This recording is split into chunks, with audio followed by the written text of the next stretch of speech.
le sommaire. Donc, intégrale généralisée, c'est ce qui va en fait permettre d'intégrer sur des intervalles de longueur infinie ou des fonctions qui ne sont pas obligatoirement continues partout. Ça, on en aura besoin l'année prochaine, on aura besoin en proba. Parce que, les probas sont basées sur les intégrales l'année prochaine en 1G3. Et ça sert aussi pour l'étude des séries numériques. Il y a un profond rapport entre les deux, puisque sommer avec une intégrale, c'est sommer en fait de manière continue sur un intervalle, et sommer avec une série, c'est sommer selon des points comme ça. Donc à chaque fois, il s'agit d'un processus de sommation. On peut regrouper d'ailleurs ces deux notions dans des théories d'intégration, comme la théorie de Lebesgue, qui n'est pas votre programme, mais qui permet de synthétiser un peu tout ça. Donc, on commence avec toutes les intégrales généralisées, on en verra une bonne partie aujourd'hui. Après, les séries, on en a déjà vu quand on a fait les lois géométriques et de Poisson. Les séries entières, on va parler aussi là. Voilà. Et on terminera par les séries de Fourier qui servent beaucoup dans la théorie du signal. En physique, ça sert beaucoup les séries de Fourier. Voilà, donc ça c'est le menu. Donc on commence par intégrale généralisée.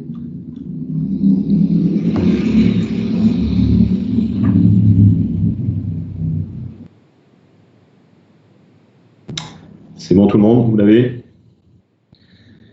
Alors, jusqu'ici, vous saviez intégrer une fonction continue par morceau sur un intervalle AB.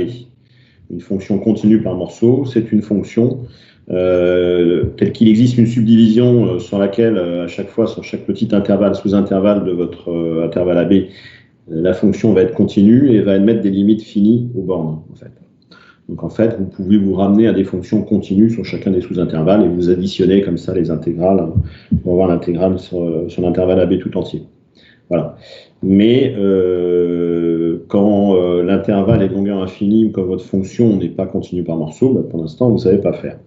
Alors, on va apprendre à le faire ici. Donc, on va se servir en fait de limites d'intégrales classiques de fonctions continues par morceau sur des intervalles voilà, de longueur finie où votre fonction est continue par morceau ou continue tout court. Alors, soit f est une fonction continue sur un intervalle a plus l'infini, hein, a est un réel donné. Si la limite de l'intégrale entre a et x tend vers une limite grand x, vers une limite finie, quand grand x tend vers plus l'infini, on dira que votre intégrale entre a et plus l'infini converge, et l'intégrale entre a et plus l'infini sera sa limite d'ailleurs. Voilà. Donc, quand on écrit une intégrale entre a et plus l'infini, c'est pas à proprement parler une intégrale, c'est une limite d'intégrale. Si jamais cette limite n'existe pas, on dira que l'intégrale diverge. Voilà. Que f est non intégrable sur a plus l'infini. On regarde tout de suite sur cette intégrale entre 0 et plus l'infini de exponentielle x. Alors, je vais ici passer sur la tablette.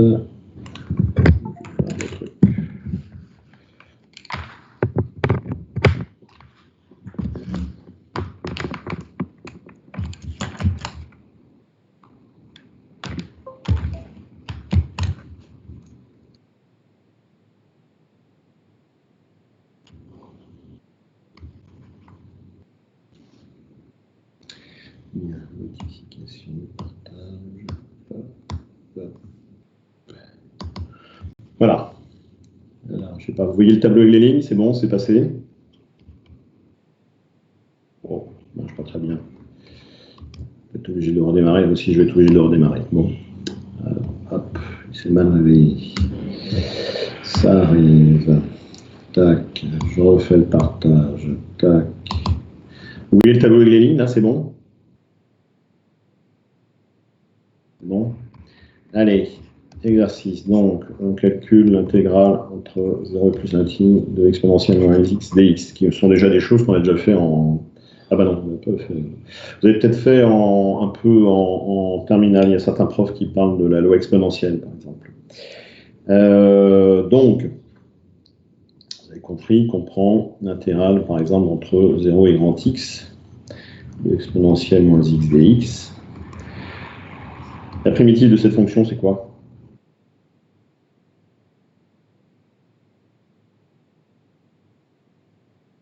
Moins e de exponentielle moins x. Oui, moins exponentielle moins x, voilà. Entre 0 et grand X. Regarde, ça fait moins exponentielle moins grand X, moins exponentielle 0. Ça fait donc moins exponentielle moins x plus 1. Et ça tend vers 1, donc en grand X tend vers plus l'infini. Voilà. Donc on écrira que l'intégrale entre 0 et plus l'infini de exponentielle moins x dx est égale à 1, puisque cette limite existe et est finie. Voilà. Vous voyez, c'est pas extrêmement compliqué pour l'instant.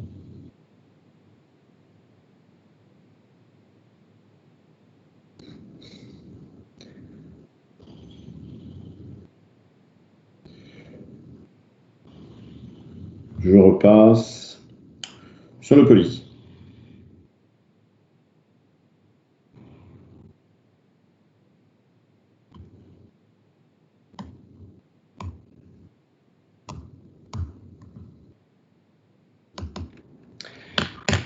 Donc,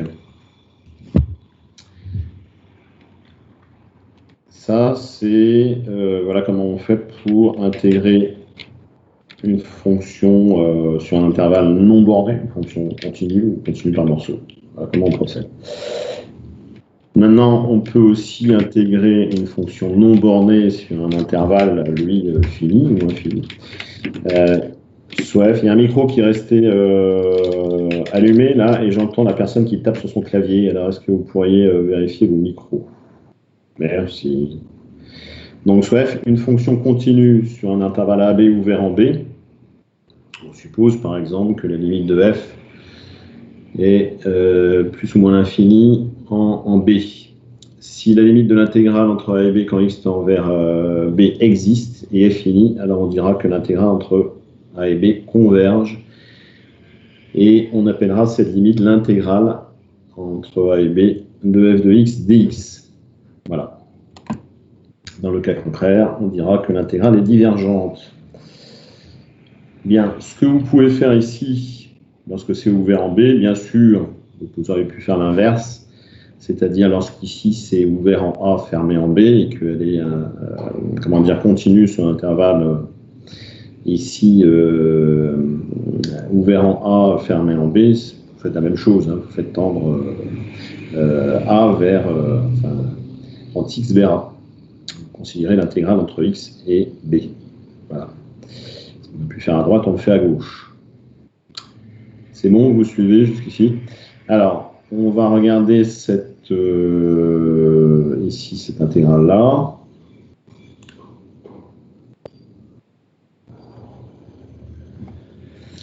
Donc, ici, hop, on fait un partage.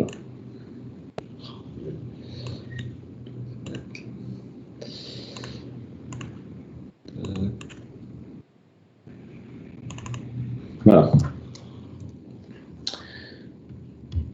Donc, exemple, je considère cet exemple-là. Alors, tout à l'heure, on avait un intervalle de longueur infinie. Qu'est-ce qui pose problème? Où est le problème ici? Ben, c'est que votre fonction log. D'ailleurs, où est-ce qu'il est le problème ici par rapport à une intégrale classique? Est-ce que quelqu'un peut me le dire? C'est ln de 0. Oui, votre fonction log, elle n'est pas continue sur 0,1 fermé. Il y a un problème en 0, effectivement. Un problème en 0, puisque la limite du log en 0 plus, c'est moins l'infini. Voilà, donc vous avez une fonction, vous vous souvenez de la fonction log, hein, elle fait ça. Voilà. Et ici, elle plonge vers moins l'infini. Ici, elle s'annule en 1. bon, cette fonction log elle va être négative sur 0, 1. Donc si jamais l'intégrale existe, de toute façon la limite sera négative. Mais on voit bien que la question qu'on se pose, c'est est-ce que ici, cette surface est finie? La surface que j'ai entre ici l'axe des abscisses et la courbe du log. Alors, donc on va voir que c'est le cas pour ça. Comme on a un problème en 0 et puis on n'a pas un problème en 1, on n'a qu'un seul problème. Dans ce cas, on va regarder l'intégrale entre x et 1, le log de x dx, pour grand X qui est compris entre 0 et 1. Voilà. Bon, ici, le procédé de calcul. Alors, est-ce que vous connaissez une... Alors, il y a deux choses. Hein. Vous pouvez avoir appris par cœur une primitive du log. Sinon, pour la retrouver, comment on fait pour retrouver une primitive du log? Est-ce que quelqu'un se le rappelle?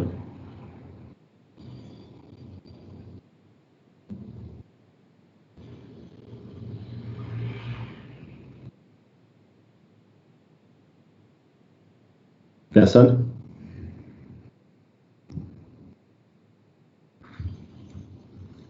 Bon, c'est un petit truc à connaître. En fait, le truc, c'est se servir. Non, c'est se servir par une intégration par partie, en fait. C'est-à-dire, mais là, le problème pour faire une intégration par partie, il n'y a qu'une seule fonction. Alors, comment on fait? Vous vous souvenez, non? Bah, c'est multiplié par 1. Voilà, on va faire apparaître artificiellement cette deuxième fonction en disant que c'est 1. Et on va intégrer le 1 et on va, dans un deuxième temps, dériver le log. Donc, je ne sais plus. Vous êtes tous familiers ou vous voulez que je détaille l'intégration par partie? Est-ce que ça va ou est-ce que, bon, il n'y a aucun problème? Moi, je pense que c'est bon. Vous pouvez Bon. détailler, s'il vous plaît? Ah, voilà. Voilà. Donc, ici, on intègre, donc il y a la formule, hein, je vous la rappelle aussi, parce que ça fait peut-être longtemps, il y a du temps qui passe là-dessus. L'intégrale de u'v, c'est donc le crochet de uv, moins l'intégrale de uv', et ça marche quand u et v sont des fonctions C1, c'est-à-dire dérivables et à dérivée continue. En fait, la raison de cette formule, elle est très simple, c'est la dérivée du produit uv, ça vous fait u'v plus uv', et vous en passez un d'un côté, l'autre vous le laissez de l'autre, et vous intégrez. Et ça vous donne la formule d'intégration par partie. Tout simplement, une formule de dérivation du produit, vous intégrez. Bien, rien d'autre. Mais c'est bien pratique, à chaque fois que j'ai besoin, dans un calcul, de me débarrasser d'une fonction, et l'autre est facile à intégrer. Ici, le log, il me pose problème. Voilà. Mais seulement si je dérive le log, j'ai du 1 sur x. Le 1 sur x, lui, ça peut arranger mes affaires. Donc, celle que, ici, j'intègre, je vais la nommer u'. Donc, je vais intégrer elle, le 1. Donc, ça fait u qui vaut, ici, x. Et celle que je dérive, c'est le v. C'est le log. Et donc, v', c'est 1 sur x. D'accord? Donc, je lance la machine. Ici, là, il faut pas s'en mêler les pinceaux. C'est pour ça qu'écrivez, si vous n'êtes pas à l'aise, ou ça fait longtemps, écrivez le u, v'. Ça facilitera les choses. Puis vous rentrez dans la formule. Donc ici, c'est le crochet de u, ça fait x. Log de x, voilà. Entre x et 1. Et après, vous allez dériver ici le v, donc ça va vous faire du 1 sur x, et le u va donner du x. Voilà. Donc au passage, ça vous permet aussi de calculer une primitive, parce que ici, ce que j'ai fait avec des bornes, j'aurais très bien pu faire ce calcul sans bornes, c'est-à-dire calculer une primitive, et j'aurais dit que c'est x log de x moins la primitive de I1, ici ça va être x. X log de x moins x est une primitive connue du log. Donc, ici je prends x log de x entre 1, ben, ça fait 0, moins grand x log de grand x, moins l'intégrale de 1 dx. Voilà. Donc ça vous fait moins x de x, moins ici 1 moins x. Voilà. Ça fait moins x de x plus x moins 1. Bon. Vous connaissez la limite du x log de x, hein, ça fait partie des croissances comparées, donc des choses qu'on apprend dans les formulaires de terminale et que vous avez revues en première année. Donc, la limite de x log de x quand x tend vers 0 plus, c'est 0. Voilà. Donc, la limite de l'intégrale 3 de x de x de x.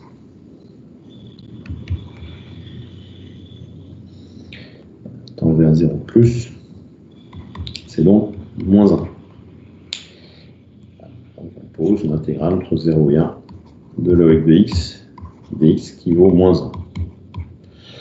Voilà, donc ça veut dire la petite surface en bleu tout à l'heure que j'avais dessinée, ben, elle est finie. Voilà, c'est pas parce que votre fonction comme ça descend jusqu'à moins l'infini quand vous approchez de 0 que la surface que vous avez entre l'axe des abscisses et la courbe est infinie, elle est finie.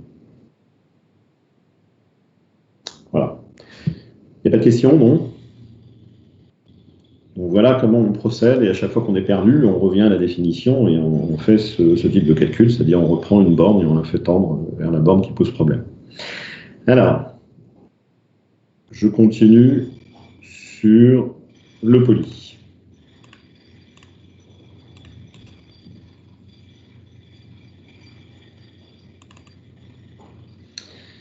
Bien. Ici, tout à l'heure, on a défini une intégrale sur a plus l'infini. On définit de même une intégrale sur un intervalle du type moins l'infini b. Ça, c'est dans le cas où f est une fonction continue ou continue par morceau. Voilà. Si jamais on a comment dire, un problème, alors, bon, pas de moi, mais si jamais vous avez un problème entre deux bornes, en fait, vous mettez remarque importante, vous le mettez quelque part, je repasse du coup sur l'autre. Hein.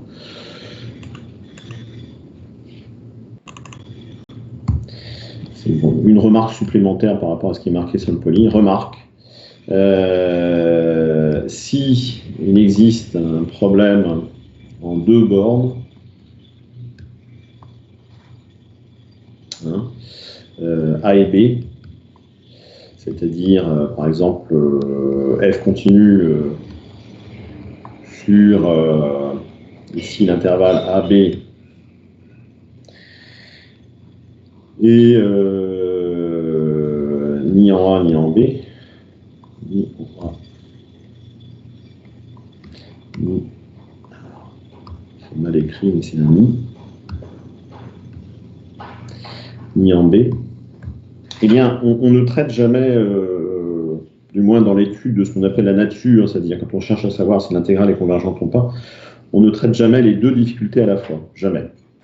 Pour une raison qui est simple, c'est que vous pouvez avoir des compensations entre des intégrales qui divergent. Vous pouvez très bien avoir une qui converge vers moins l'infini, l'autre vers plus l'infini, vous faites la somme, ça donne quand même quelque chose de fini. Et on ne dira pas pour autant que l'intégrale converge, parce qu'on ne peut pas comme ça faire additionner ce genre de choses, ça donne une forme indéterminée. Donc, eh bien dans ce cas-là, on coupe en deux. Et on étudie donc pour C qui appartient à l'intervalle AB, on prend un point C et on coupe l'intervalle en deux. L'intégrale entre A et C et l'intégrale entre C et B. Voilà.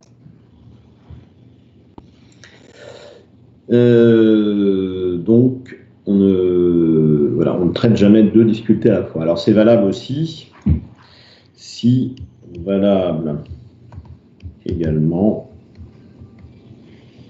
si, par exemple, A c'est moins l'infini et B égale plus l'infini. Voilà, c'est ce qui explique c'est ce que le poly explique après.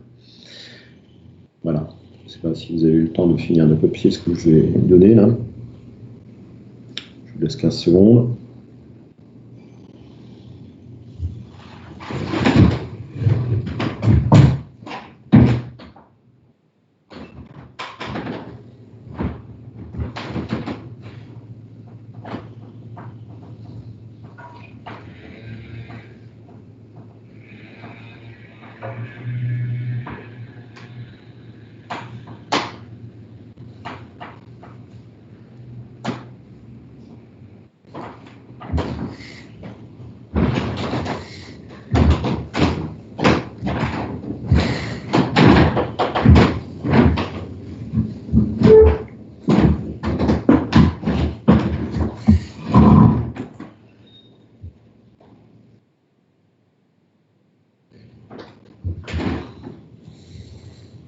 Voilà. Revenons au poly.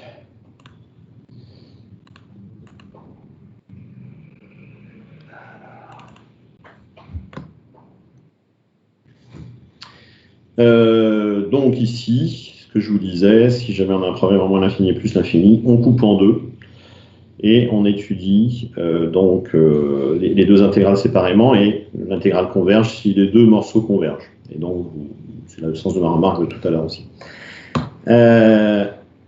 Définition. Deux intégrales, deux fonctions, comme ça, continues sur des intervalles ouverts à B, ont même nature si elles sont convergentes ou divergentes en même temps. La nature d'une intégrale, c'est quand on se pose la question, est-ce qu'elle est convergente ou divergente, sans même se poser la question de sa valeur après. Il y a pour les intégrales généralisées deux questions qu'on se pose. La première, c'est est-ce que ça existe, puisqu'on n'a pas affaire à une intégrale, mais à une limite d'intégrale. Et une fois qu'on a l'objet, est-ce qu'on peut le calculer? Voilà. Parfois, on résout les deux, parce que bien sûr, si vous pouvez le calculer directement avec un procédé simple, eh bien, vous aurez directement la nature convergente ou divergente. Mais il arrive aussi que l'intégrale ne soit pas facile à calculer avec des procédés habituels, mais on peut avoir rapidement sa nature convergente ou divergente. Voilà. Donc ce sont deux questions qu'on examine parfois séparément. Remarque, si f est une fonction continue sur un intervalle du type 0 plus l'infini, deux intégrales 0 l'infini et 0 plus c plus l'infini sont de même nature. Oui. Pourquoi ça? Tout simplement parce que le fait d'enlever à votre intervalle 0 plus l'infini ou c plus l'infini un sous-intervalle sur lequel votre fonction est continue, eh bien, ça ne modifie pas, c'est-à-dire un nombre ne va pas modifier la nature, la limite, c'est-à-dire la nature convergente ou divergente de votre intégrale. D'accord? Voilà. Est-ce que vous avez bien suivi mes explications?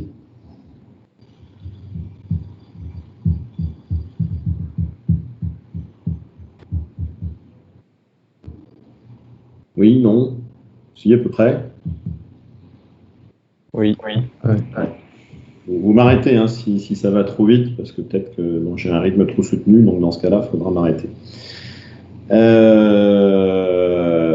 Alors, il y a des intégrales qu'il est important de connaître par cœur. Ce sont les intégrales de référence, les intégrales de Riemann. Donc, ce sont celles-ci. Ce sont les intégrales du type, l'intégrale entre 1 et plus l'infini de 1 sur x puissance alpha, ou l'intégrale entre 0 et 1 de 1 sur x puissance alpha au bêta. Voilà. Je vais vous le détailler, parce que ça, par contre, il y a un espace pour la preuve, on va le faire après. Donc, l'intégrale entre 1 et plus l'infini de dx sur x puissance alpha converge si et seulement si alpha est strictement supérieur à 1. Après, la valeur, elle se calcule simplement à partir d'une primitive. Et elle diverge sinon. Donc, c'est un si et seulement si. Et l'intégrale de Riemann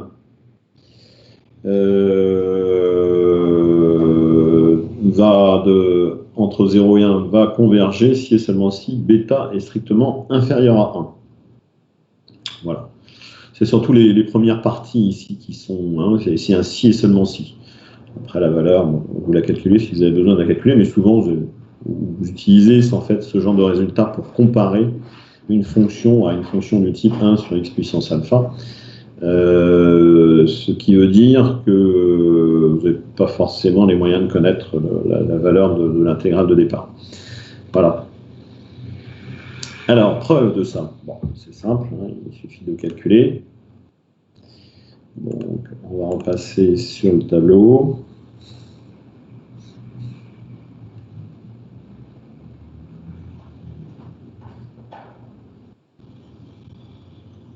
Donc, tac, tac, je modifie le partage.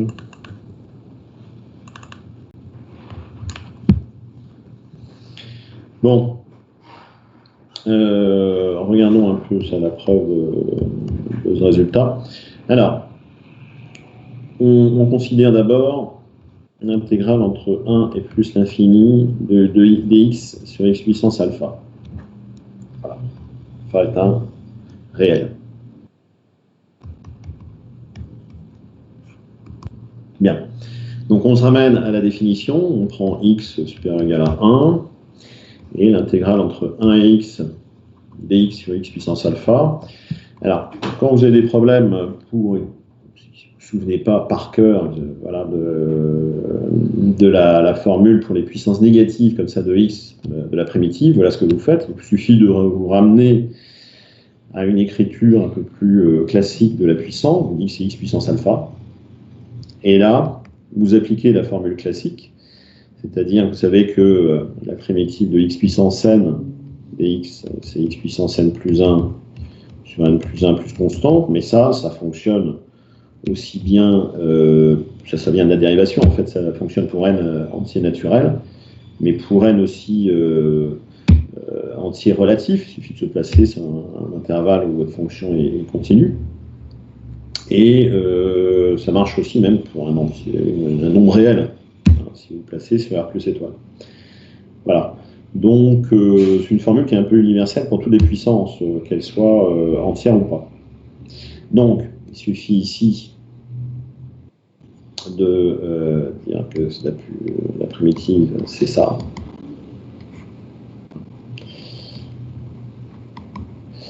Si alpha est différent de 1. Voilà.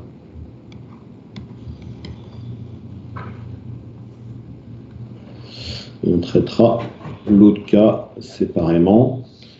Donc ici, c'est ici, grand x puissance moins alpha plus 1, moins 1, sur moins alpha plus 1. Bon. Et on se pose la question maintenant. Pour quelle valeur de alpha ceci va admettre une limite finie lorsque grand X va tendre vers plus l'infini.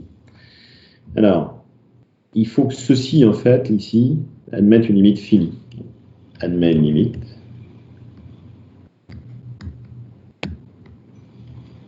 Finie quand grand X, voilà, si et seulement si, eh bien, cette fonction, en fait, hein, qui admet une limite finie, avec un E. Donc, si et seulement si, ici, le seul cas pour une fonction puissance, vous avez une limite finie lorsque x tend vers plus l'infini, eh bien, c'est lorsque son exposant est donc négatif strictement. C'est le seul cas. Sinon, vous voyez, bon, si l'exposant est nul et la limite est plus infinie, donc n'est pas finie, si votre exposant est strictement positif. Donc, ce qui équivaut à alpha strictement supérieur à 1. Et maintenant, si on regarde le cas alpha qui vaut 1, eh bien, vous avez ici l'intégrale qui vous donne vous avez une primitive connue qui est le log.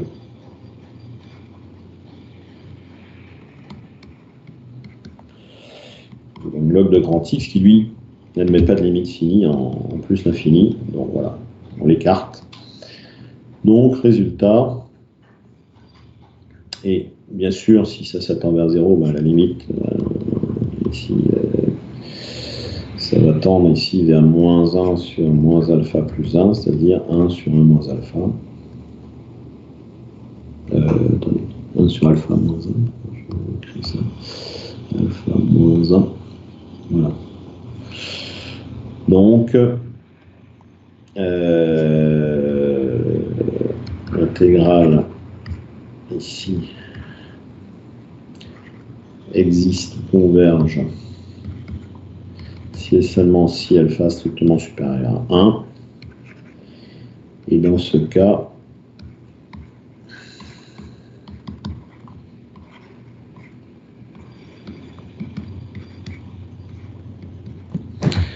voilà, qui est bien positif.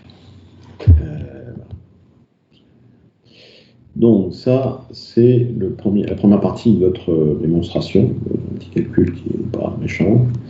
Pour la deuxième, donc on prend toujours bêta qui appartient à R, tac, et on se pose la question, est-ce que ceci existe? Donc là, je vais prendre x compris entre 0 et 1, et je vais calculer l'intégrale, donc je me ramène à chaque fois à la définition.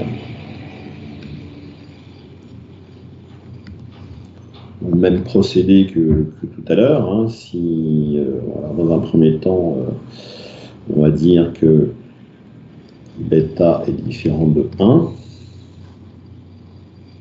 voilà, et on va dire donc c'est x puissance moins bêta plus 1 sur moins bêta plus 1. Ici, entre x et 1. Et ça vaut donc 1 moins x puissance moins bêta plus 1 sur moins bêta plus 1.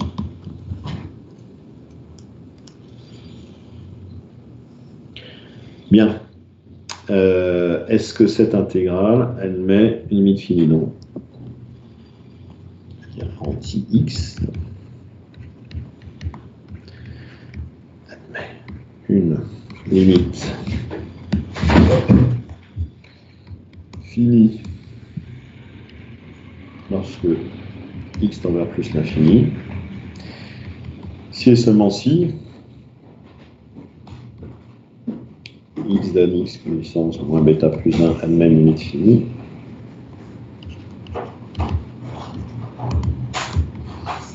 Cette fois-ci, lorsque x tend vers l'infini, je me suis trompé, j'ai écrit trop vite, c'est lorsque x tend vers 0 plus. Voilà. Quand x tend vers 0 plus, cette fois-ci, en 0 plus, il faut que votre exposant soit positif.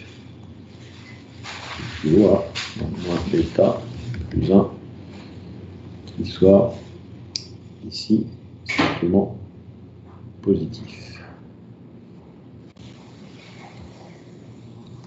Ce qui équivaut à bêta strictement inférieur à 1.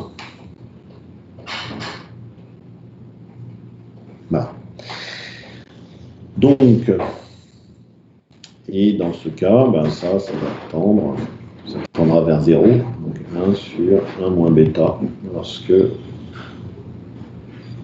ici x tend vers 0 plus, ici bêta est strictement inférieur à 1. Donc, et le cas, ici bêta égale 1, ça donne intégrale entre x et 1 de dx sur x, ça me donne encore du log. C'est 1, ce qui nous donne log de 1, ça devient 0, moins log de grand x, mais ça tend vers plus l'infini, lorsque x tend vers, ici, 0 plus, puisque le log tend vers moins l'infini, en 0. Voilà, donc ça n'avait pas de limite finie dans le cas bêta égale 1. Donc,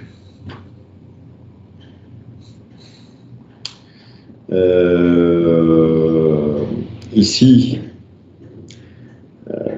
l'intégrale entre 0 et 1 de x sur x puissance bêta converge si et seulement si bêta est strictement inférieur à 1.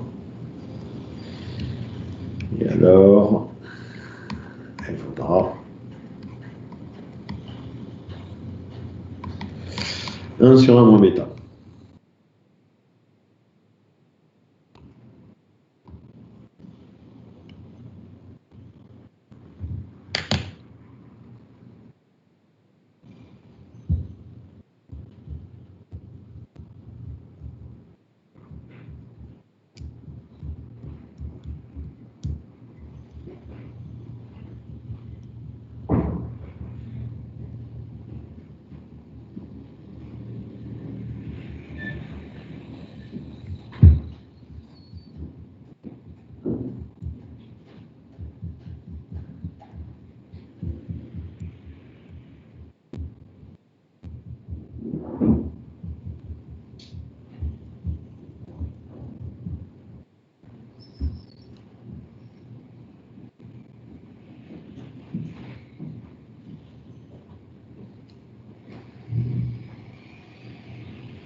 Voilà. Graphiquement, alors,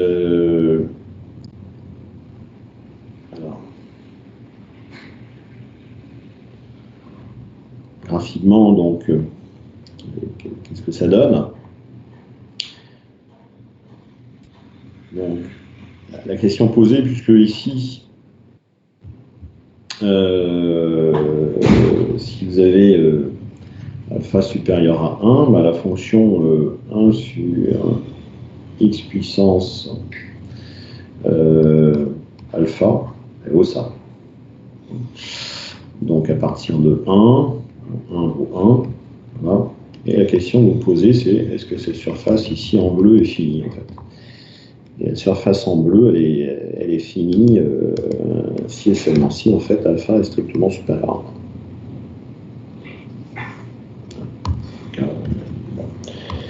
Je vais mettre 0 comme ça.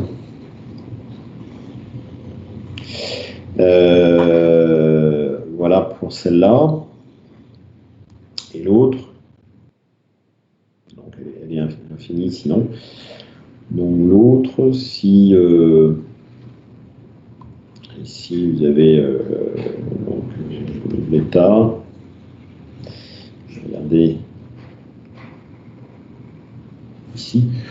Donc si vous avez bêta ici qui est négatif, ben, 1 sur x puissance bêta, ça fera x puissance moins bêta. Ici, moins bêta sera positif. Donc, ça, ce sera positif. Une puissance positive entre 0 et 1. Ça donne une fonction qui va en fait être soit si vous êtes ici supérieur à 1, donc supérieur à 1, ça va être comme ça. Ça, c'est pour bêta, donc strictement inférieur à moins 1. Sinon, entre 0 et 1, ça vous donnera ça. Bon, vous voyez, dans les deux cas, hein, je vais tomber sur les... ça passe comme ça. Bon, ça vous donnera une surface fine. Voilà. Et dans le cas maintenant où bêta est compris entre 0 et 1, là, c'est bêta compris entre 0 et moins 1. Et bien dans le cas ici où bêta est quand même positif, et bêta bien compris entre 1 et 0. Pour 0, ben, ça va faire un truc constant. Et bien vous allez avoir une fonction qui va être comme ça, comme l'autre. Qui va passer par 1. Voilà. Et cette surface ici va être finie. Non, si et seulement si. Bêta, si bêta est positif, si bêta est inférieur à 1. C'est si, c'est ici. Voilà, on fait ça, on a dit c'est pour le cas bêta strictement positif. Voilà, géométriquement, comment ça se traduit, ça. Ces intégrales de Riemann. Voilà. Donc la moralité, si ces surfaces sont finies, en fait, si votre fonction s'écrase suffisamment vite sur l'axe. Si elle s'écrase trop lentement, ben, ça ne tend pas comme ça vers... donc, là, la surface sera infinie si ça s'écrase trop lentement. Voilà. Donc, je reviens au poly. Ça va? Vous avez suivi les explications, là, à peu près? Monsieur, Je vous écoute. vous pouvez juste revenir Remettre. au début de la preuve. Un tout petit peu. Ici, Une seconde. plus haut. Là où il y a marqué preuve. Vraiment Oui. tout au début. Ah, parfait. Oui.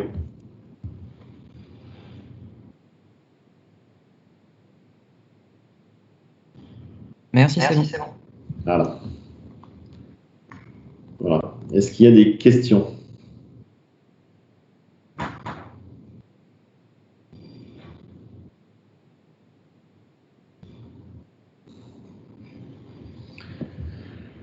Pas de questions? Eh bien, on revient sur le poly alors.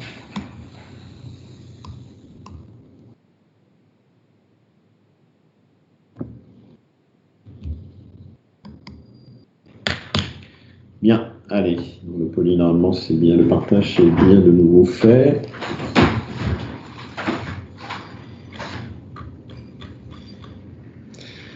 Donc, ce cours, comme celui des séries, ensuite va se scinder en deux parties. On va voir d'abord l'intégration des fonctions positives.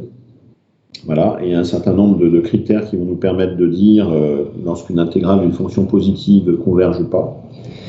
Donc un certain nombre d'outils en fait, qui vont vous permettre de répondre sur des intégrales données en les testant donc, à l'aide de ces outils.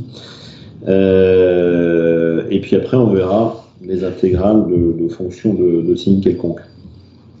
Voilà. Donc d'abord, les intégrales de fonctions positives. Pourquoi on ne les sépare, vous allez comprendre assez rapidement en fait. Alors, ici, si j'ai deux fonctions positives comme ça, G qui est plus grand que F et F qui est positive, donc les deux positives. Ici, si l'intégrale de la fonction qui domine converge, alors l'autre ici convergera. Et si l'intégrale de la fonction qui minore là, diverge, elle fera diverger l'autre aussi. On va démontrer ça. Bon, je vais faire quand même la preuve. Il n'y a pas d'espace pour la preuve, mais on va quand même la faire. Hein, parce que bon, ici, elle fonctionne vraiment. C'est vraiment le type de preuve qui fonctionne comme pour les séries. Donc, je vais vous quand même rajouter une preuve là-dessus. Voilà. Il s'agit de comprendre pourquoi quand même. Donc, on va mettre preuve du théorème de comparaison.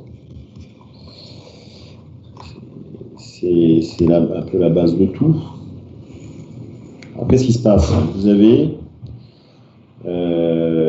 ici une fonction, deux fonctions, f et g continues sur un intervalle AB.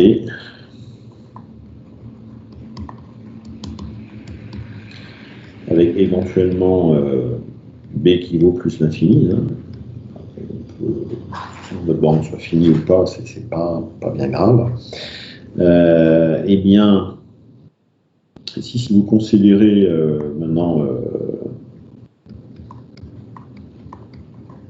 fonction positive et dans ce sens-là, déjà le fait que f soit positive, ça veut dire que ici, la primitive de f, celle qui associe donc intégrale entre a et la x, on va bien grand x, voilà, de f de x dx, ça va être une fonction qui va être dérivable, puisque petit f est continu, hein, primitive une fonction continue, elle va être C1. Donc, vous la dérivez, vous retrouvez petit f, qui est positive. Donc ça veut dire que grand f est croissante. Or, une fonction croissante, quand est-ce qu'elle a une même limite finie? Quand elle est une majorée.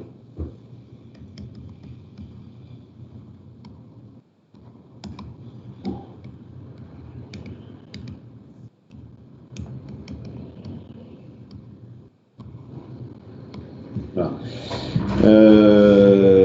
Et c'est ça le nerf de la guerre ici, c'est-à-dire que pour les intégrales de fonctions positives, effectivement, votre primitive, si votre primitive est majorée, eh bien votre fonction grand F, votre primitive va admettre une limite finie, et donc votre intégrale sur AB existera. Même chose, vous pouvez très bien inverser le rôle des bornes aussi A et B. Hein. Comme d'habitude, ça ne change rien du tout. Donc, elle est strictement comme ça monotone. Et donc, ce qui veut dire ici que quel que soit grand X, on a A, on va mettre comme ça de l'autre côté, on va l'écrire plus proprement quand même.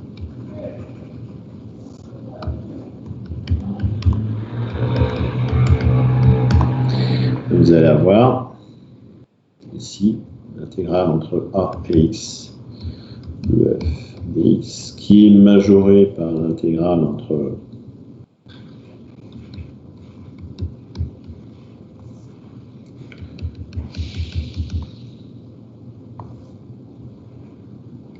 ça c'est rangé X. Donc si limite rangée de X non plus on va pas dire ici c'est pas forcément en B donc moins existe, quand f croissante majorée, donc limite de grand f de x existe. Donc ça veut dire que l'intégrale de AB g de x converge implique l'intégrale de AB f de x dx converge. Et maintenant, a contrario, si ici, ici vous avez une divergence, je vais écrire quand même ici avec dx diverge, ça veut dire quoi? Ça veut dire que la limite de grand f de x, en fait, puisque la seule solution, si elle diverge, comme elle est croissante, c'est que sa limite, c'est plus l'infini. Elle mettra une limite, dans ce cas, plus l'infini. X égale B moins, là, plus l'infini. Donc, puisqu'elle minore grand G de X, grand G de X aussi. Ce qui implique que l'intégrale entre A et B, G de x dx, diverge.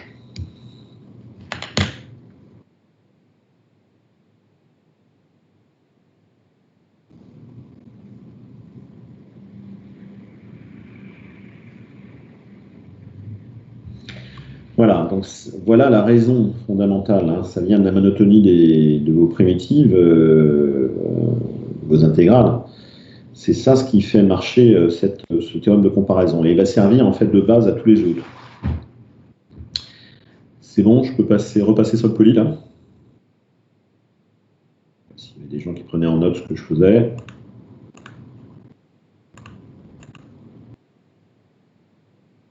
Alors, voilà.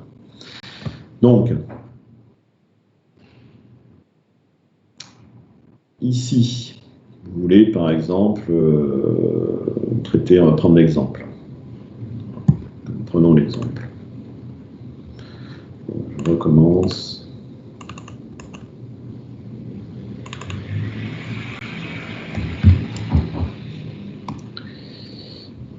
Est-ce que j'ai bien fait mon partage?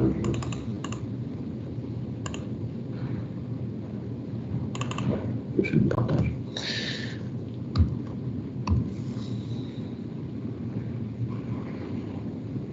Bien. Si je prends maintenant dans l'exemple une intégrale entre 0 et plus l'infini de l'exponentielle moins x carré dx.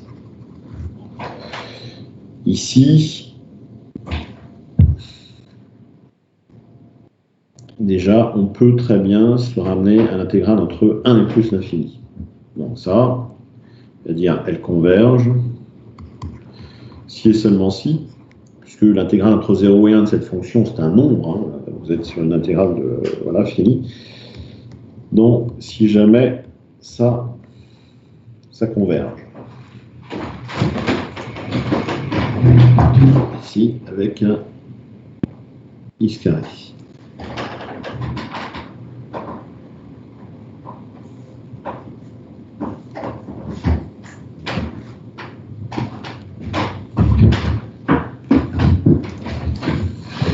Voilà.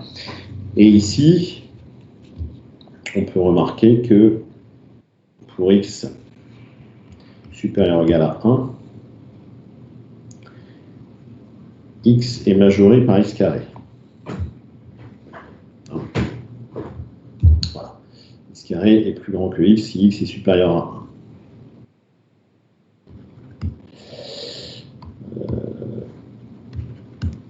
Ce qui veut dire aussi que moins x carré est majoré par moins x. Donc ce qui veut dire exponentielle moins x carré est majoré par exponentielle moins x.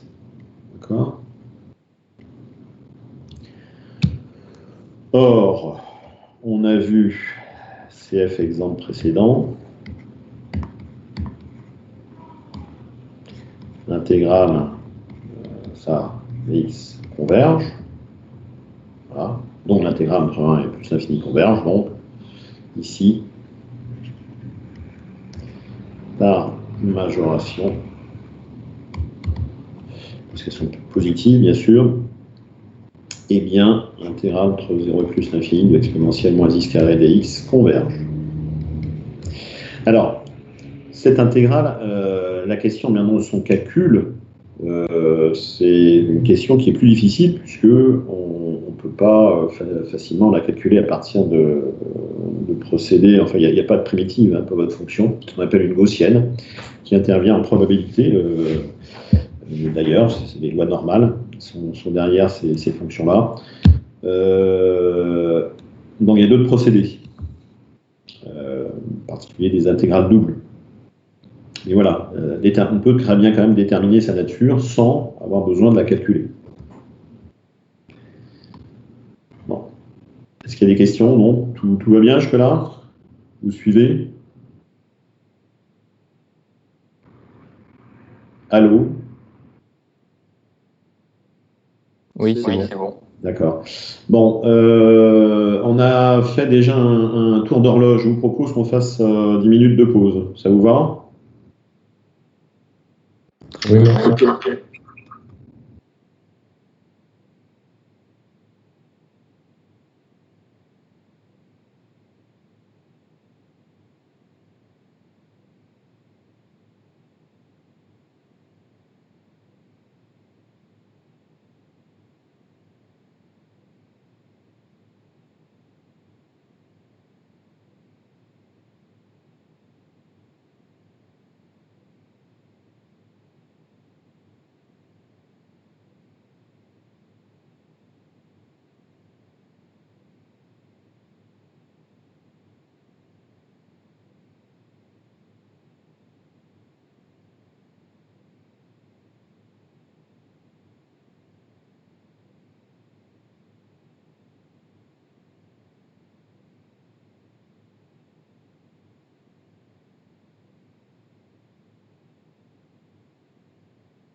Bien, je reviens vers vous.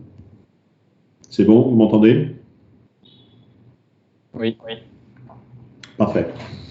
Donc, on passe à un deuxième outil. Donc, on a eu le théorème de comparaison qui va le servir, je vous dis, une matrice à tous les autres outils.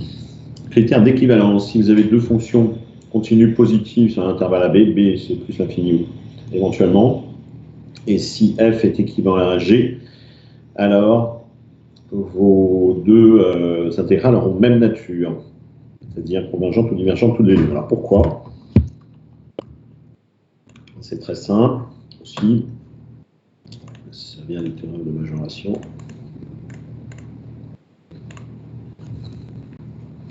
C'est si f g positive et équivalente en B, eh bien, vous pouvez dire que, par exemple, il existera un C qui appartient comme ça à l'intervalle AB, tel que, donc, celui-ci, ça veut dire, voilà, tel que, quel que soit X qui appartiendra, par exemple, à CB, eh bien, f de X sera comprise entre 1 demi de G et 3 demi de G. Parce qu'en fait, ça veut dire quoi? Ça veut dire que f, c'est égal à f de X, c'est égal à ici 1 plus epsilon de X, fois G de X, avec une fonction epsilon de X qui tend vers 0, quand X tend vers B. D'accord? En gros, si elle s'annule pas, leur quotient tend vers 1. Et ça, c'est une définition plus générale. Donc ici, il suffit de prendre un epsilon, suffisamment près, enfin c'est suffisamment près de B, tel que epsilon va être coincé entre plus ou moins 1,5, puisque ça tend vers 0. Donc en valeur absolue, il va être plus petit que 1,5 si vous êtes suffisamment proche de B. Et donc voilà. Et là après, vous voyez que si l'intégrale de G entre A et B converge, par majoration, hein, l'intégrale de f va converger aussi. D'accord? Et que si l'intégrale entre A et B de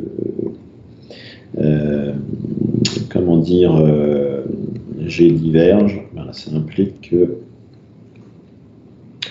l'intégrale entre A et B de f va aussi diverger.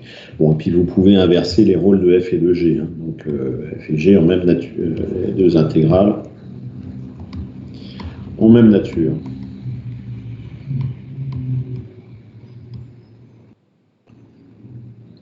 Voilà. J'en profite d'ailleurs pour traiter deux autres cas qui sont aussi évidents. Si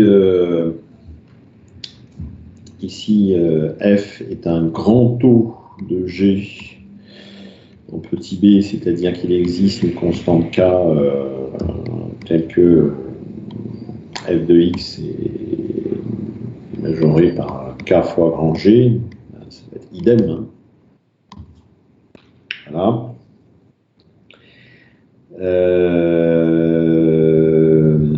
L'intégrale de G converge impliquera que l'intégrale de f converge. Bon, on n'a pas forcément exactement la même nature parce que vous n'avez pas la majoration ou la minoration. Voilà. Et si, en particulier, si f est un petit taux de G, c'est-à-dire si f de x est égal à G de x fois une fonction epsilon de x, là aussi avec epsilon de x bien sûr qui tend vers 0, x tend vers plus infini, et bien là aussi ça voudra dire qu'il va exister un C qui appartient à B tel que quel que soit x qui appartient à CB, epsilon va être plus petit que 1,5, quoi. D'accord. Voilà. Et donc, ici, l'intégrale de G converge, qui craque, bref, de X sera changé par un demi de G de X, impliquera donc que l'intégrale de F converge. Voilà. Voilà. Je vais profiter pour vous montrer, puisqu'elles fonctionnent de la même façon, les deux résultats suivants. Enfin, le résultat suivant, le grand O, elle ne vous le met pas. Alors, je reviens sur le poly. Sauf s'il y a des questions. Hein. S'il y a des questions, n'hésitez pas à vous m'arrêter.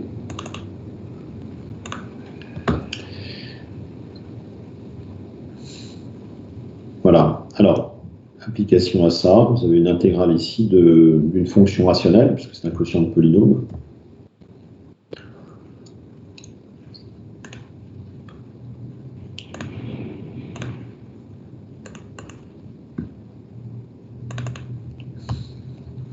Bien. Donc, exemple, intégrale entre 1 et plus l'infini de x plus 1 sur x puissance 4 plus x carré plus 2.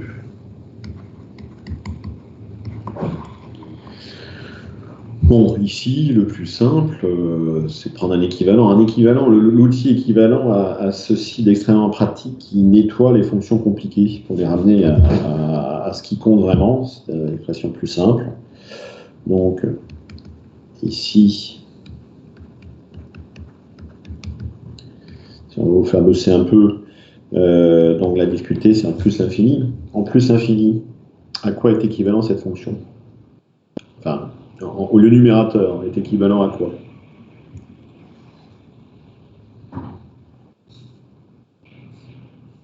X, Tout à fait. Et le dénominateur?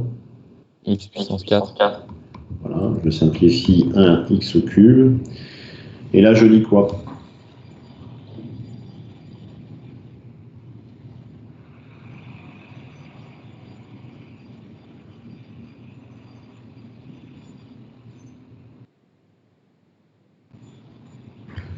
Ben, je me retrouve à étudier une intégrale de ce type-là. Je me suis dit, j'aurais pu commencer en 0 ici. Voilà. Donc, quelles les intégrales de Riemann? Pour 1 et plus l'infini. Ah.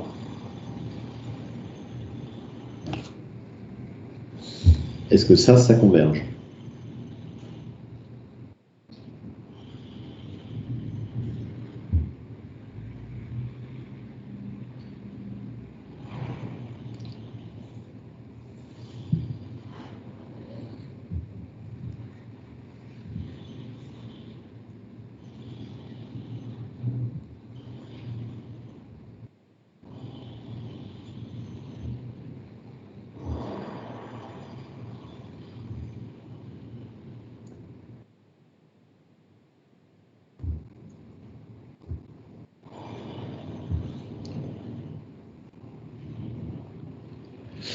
Non. Alors, ici, ça converge, tout simplement, c'est une intégrale de Riemann. Parce que 3 est supérieur à 1, simplement. Donc, par équivalence, l'intégrale départ, je peux l'appeler I, par exemple, grand I, converge. OK?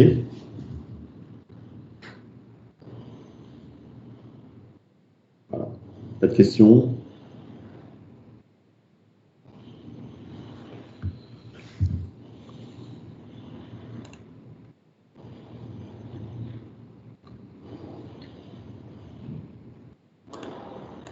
Non, pas de questions. Alors, dormez pas trop quand même, parce qu'il y aura bien sûr des petites interros sur ces machins-là. Le semestre, il continue. Critères de fonction négligeable devant l'autre. Donc c'est le petit O là que je vous ai montré tout à l'heure dans la preuve. Alors soit deux fonctions f et g continuent positives sur AB. Si f est un petit O de g en B, alors si ici l'intégrale de g converge, l'intégrale de f converge.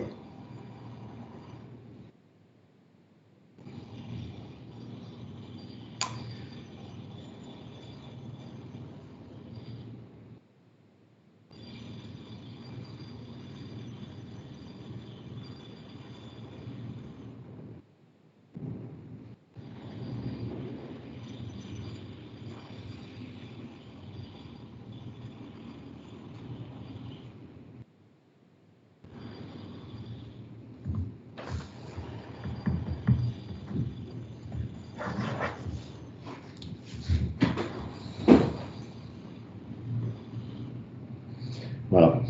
Il y a aussi des petites choses que je vais vous rajouter en remarque. Je vais mettre une petite remarque avant de traiter l'exemple. Donc, tac, je reviens sur mon tableau à ligne.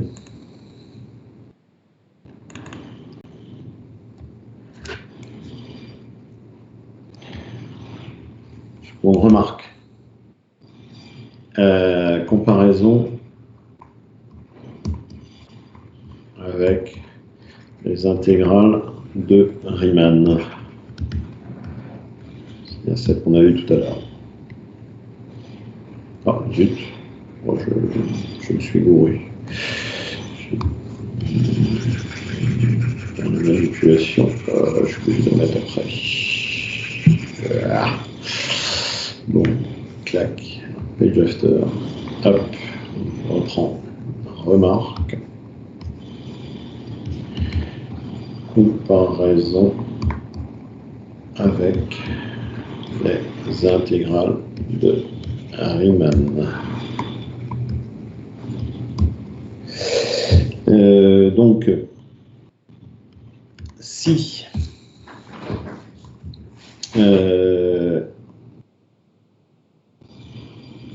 il existe alpha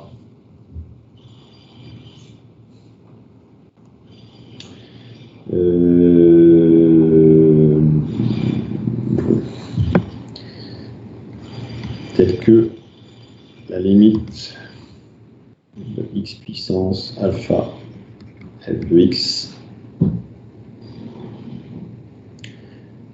quand x tend vers b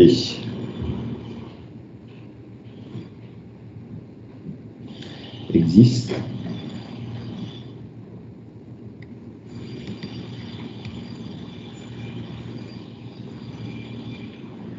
et on va dire pour alpha, alors bon, on peut scinder après en deux cas, donc on va dire, allez, on va scinder en deux cas. Alpha supérieur à 1, tel que 1, quand x tend vers plus l'infini existe. Donc ça veut dire quoi? Ça veut dire que ici, f de x sur 1 sur x puissance alpha tend vers une limite L, qui va être strictement positive, en plus l'infini.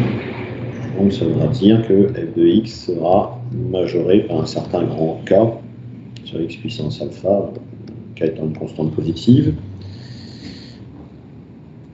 L'intégrale donc de dx sur x puissance alpha plus l'infini converge, et donc ça impliquera que l'intégrale ici entre je sais pas, a et plus l'infini de f convergera aussi.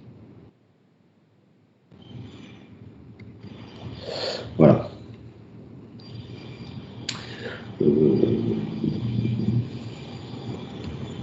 Idem en 0 avec alpha strictement inférieur à 1, blablabla. Bon. Vous déclinez par vous-même les variations. Maintenant, s'il existe à alpha inférieur ou égal à 1, telle que la limite en x plus l'infini alpha f de x et on va dire strictement positive,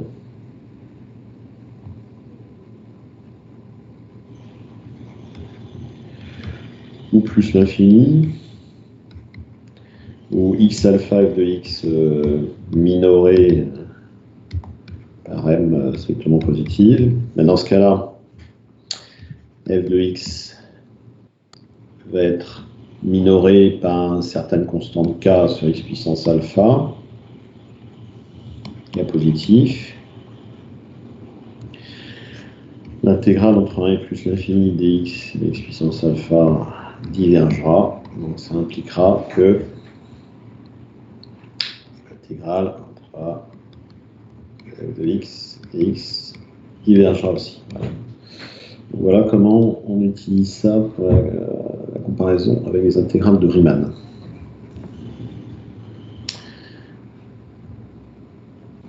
Alors, on applique ça à notre exemple tout de suite.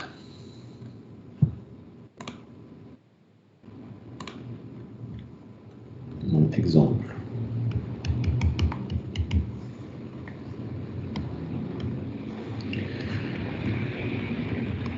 On reprend cette intégrale et on va dire la chose suivante. Ici, on prend par exemple x carré exponentiellement x carré, qui est en fait, vous avez compris, la comparaison de la fonction 1 sur x carré. Voilà. Ça va tendre vers 0 lorsque x tend vers plus l'infini. D'accord?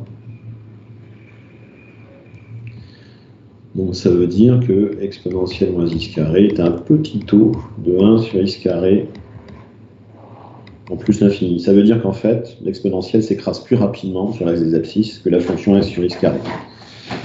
Or, l'intégrale ici de dx sur x carré converge. Donc, ça implique que l'intégrale entre 1 et plus l'infini, donc entre 0 et plus l'infini aussi, de l'exponentielle moins x carré dx converge.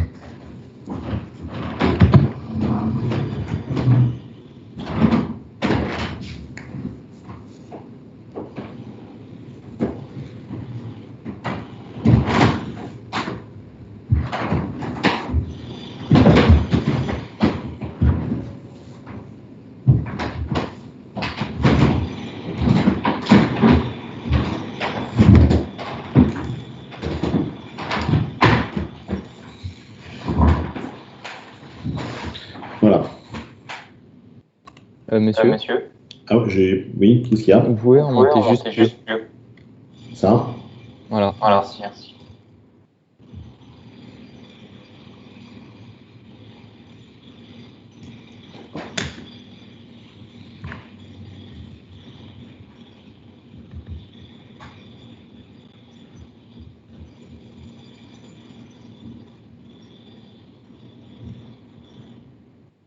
Merci. Voilà. Donc, on revient sur le poli.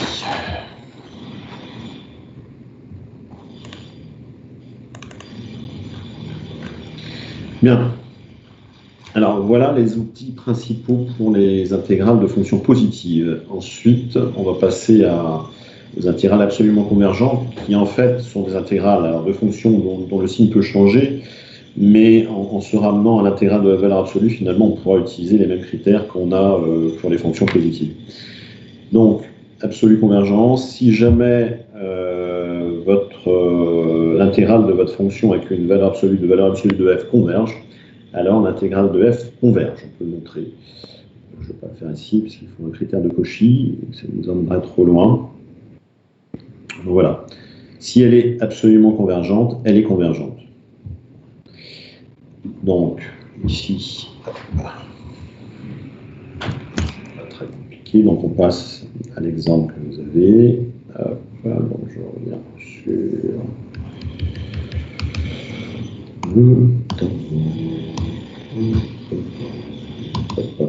Voilà.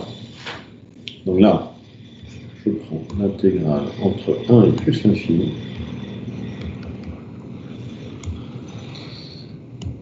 de x cosinus de x carré sur x cube plus 1. Alors, toutes les intégrales ne sont pas absolument convergentes. Il y en a certains, on verra plus loin, qui sont convergents, mais ne sont pas absolument convergentes. On les appellera semi-convergentes. Ceci dit, ça vaut toujours la peine d'essayer. Alors, regardons celle-là. Donc, pour regarder si elle est absolument convergente, qu'est-ce que je fais? Je prends la valeur absolue.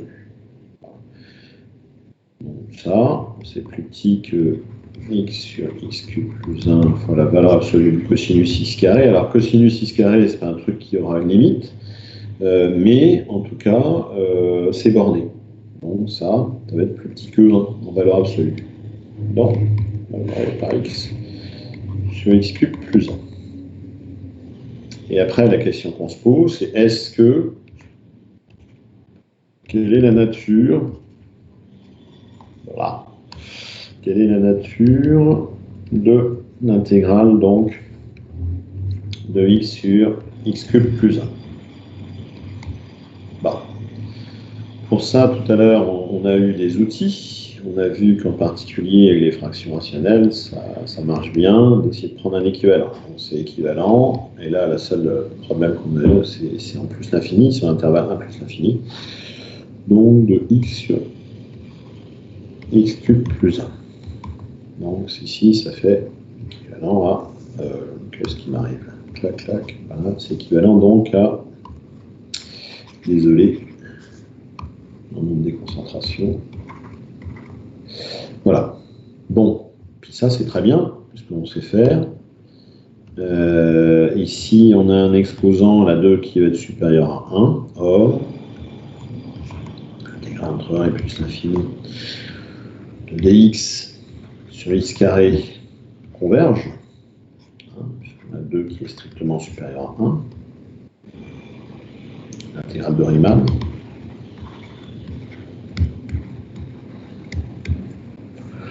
Donc,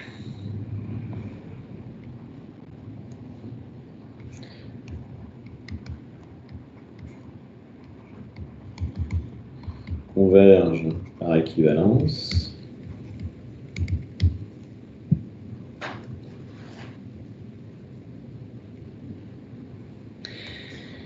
et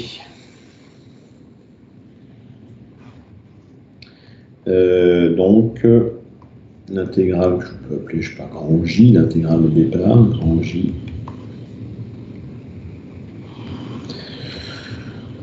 Donc grand J est absolument convergente, donc convergente. Voilà, et j'ai résolu la nature. Maintenant, calculer cette brave intégrale serait sûrement une autre paire de manches, puisque ça mélange une fonction qui est rationnelle, une fraction rationnelle, avec une fonction qui n'est pas rationnelle, le cosinus. Donc, c'est peut-être pas si évident que ça. Voire peut-être franchement impossible. C'est fort probable. C'est bon?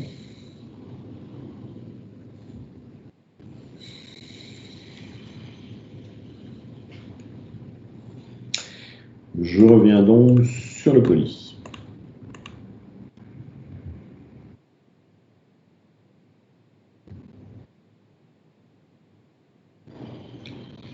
Il est ici.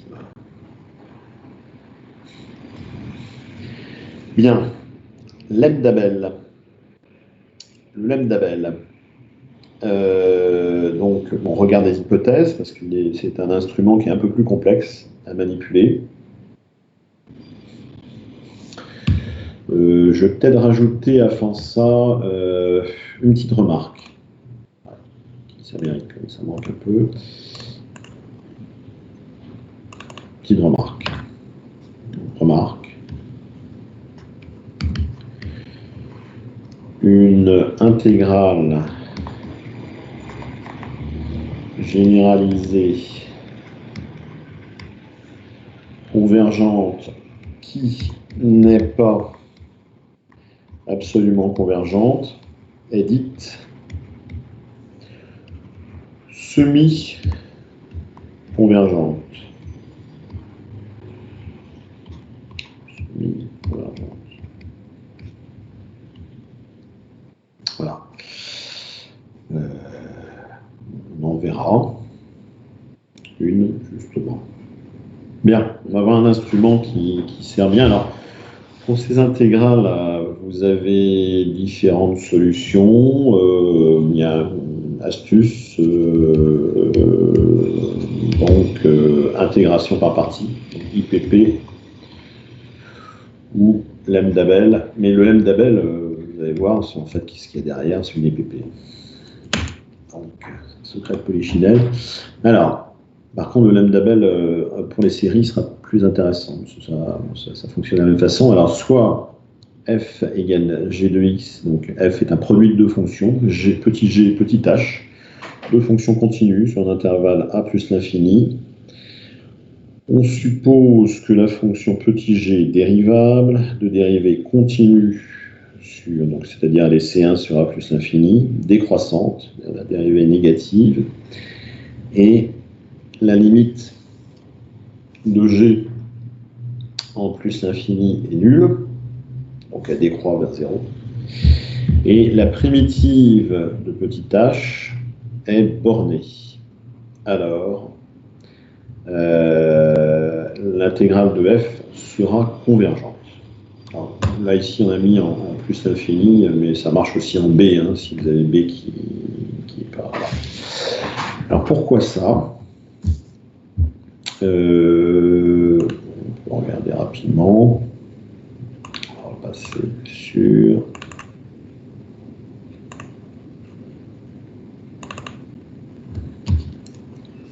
ici. Preuve du modèle. Bon.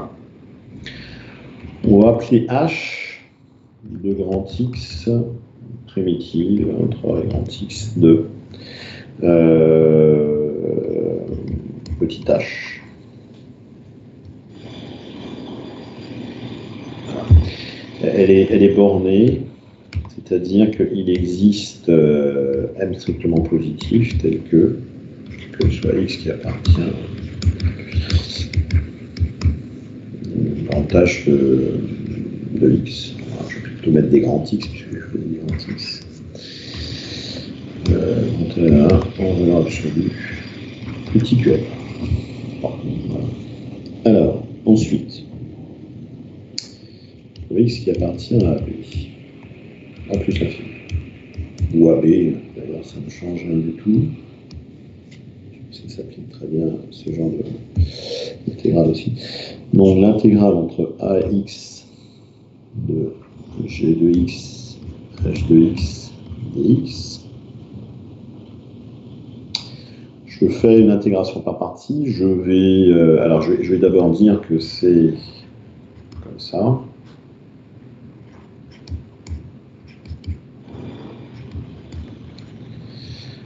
Puisque grand h est une primitive de petit h qui est continue. J'intègre ici grand h'.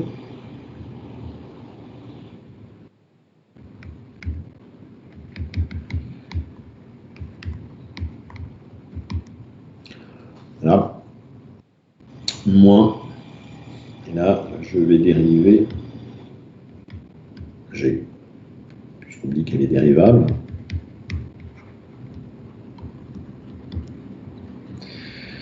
Bien.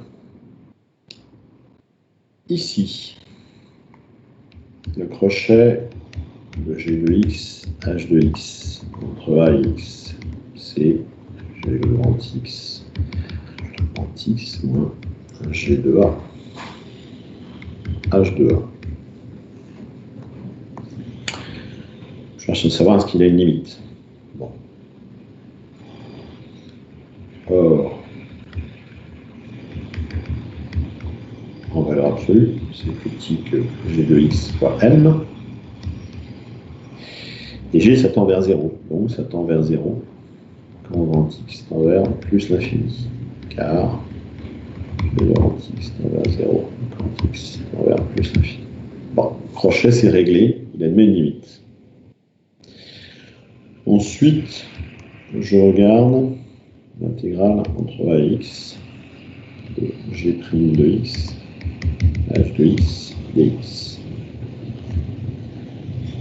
Je prends ça en valeur absolue.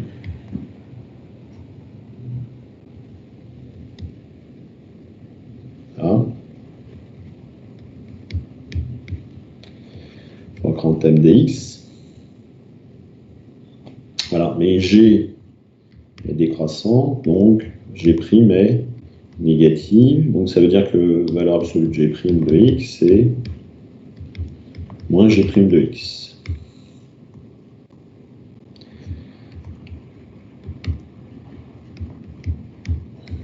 Donc, cette intégrale est majorée par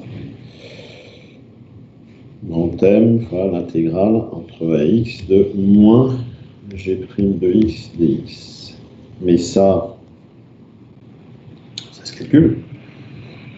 Hein, puisque G est C1, G est C1, G' elle est C0. Et donc c'est M fois primitive de moins G entre AX, c'est-à-dire c'est M fois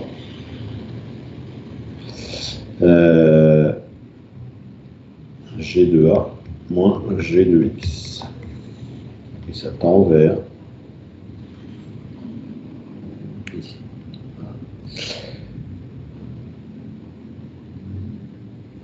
Donc ici, vers une limite.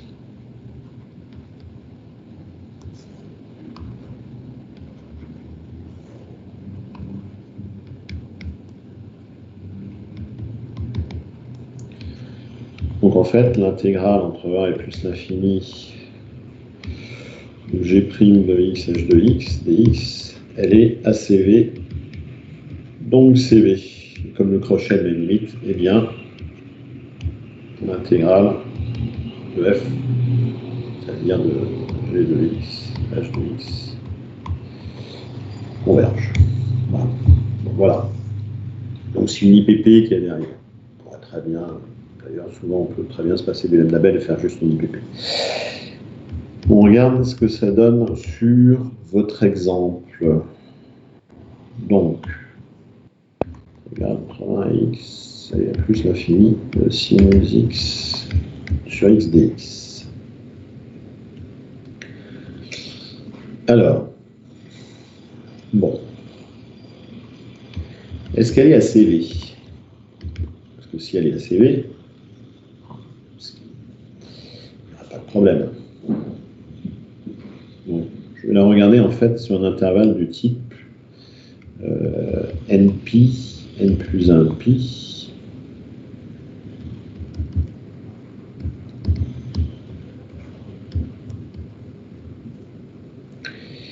avec N un entier naturel non nul.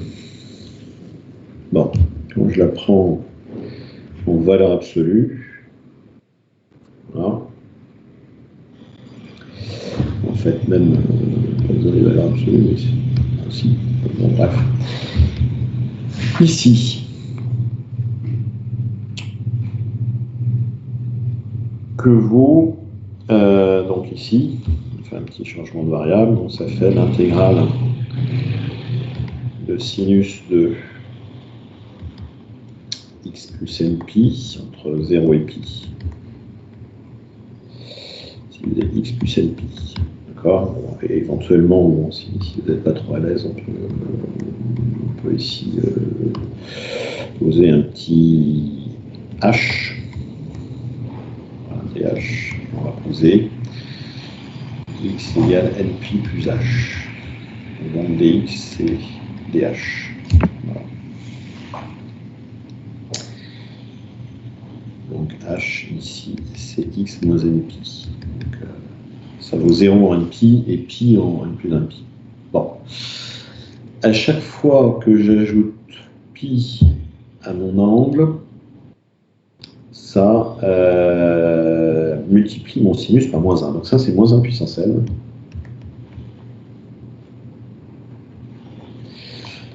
L'intégrale entre 0 et pi de sinus h sur h plus n pi dh.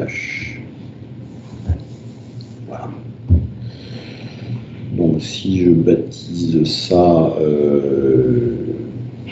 va appeler IN. Oh, zut. Bon, j'ai perdu ma page.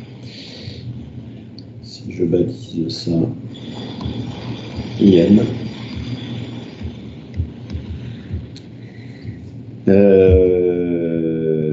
eh bien, la valeur absolue de yen, c'est ça.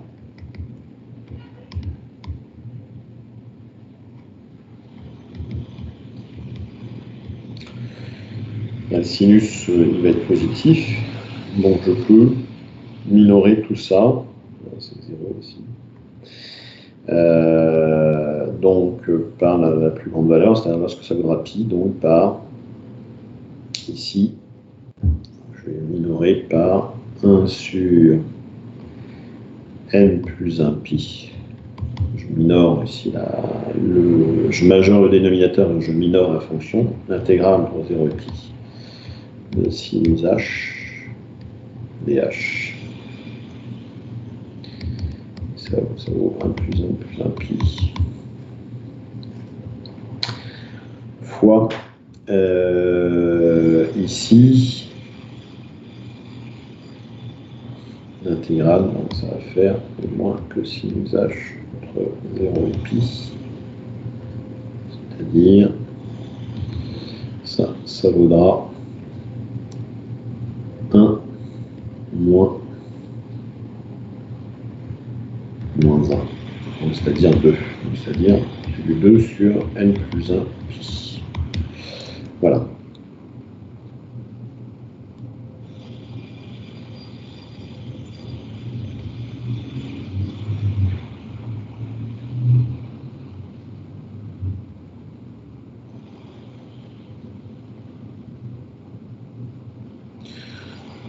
Voilà. D'ailleurs, j'aurais pu très bien ici, dès le début, faire ceci. Clac, clac, clac, clac, clac, clac. J'enlève moins 1 puissance n. Hop. J'enlève ici. N, pof. Il n'y a plus besoin, parce que ici, c'est positif. Bon. Et le drame, c'est que donc, si je fais la somme de ces intégrales, donc de n pi à n plus 1 pi, donc de sinus x sur x dx, donc ça va être supérieur à la somme, mettons, de 1 jusqu'à l'infini. 2 sur pi, la somme des 1 sur n plus 1. Et ça, on montrera que ça diverge avec une série harmonique. Donc, l'intégrale de sinus x sur x n'est pas absolument convergente. On ne peut pas faire ce qu'on veut. Donc, la semaine prochaine, on verra l'application du lambda Bell, en fait une intégration par partie, à cette intégrale. C'est une intégrale de Fresnel. Voilà. Avez-vous des questions? Non, ça va. Très bien. Eh bien, absorbez tout ça et on se revoit dans une semaine. Bon week-end. À bientôt. Merci, au revoir. Au revoir, monsieur.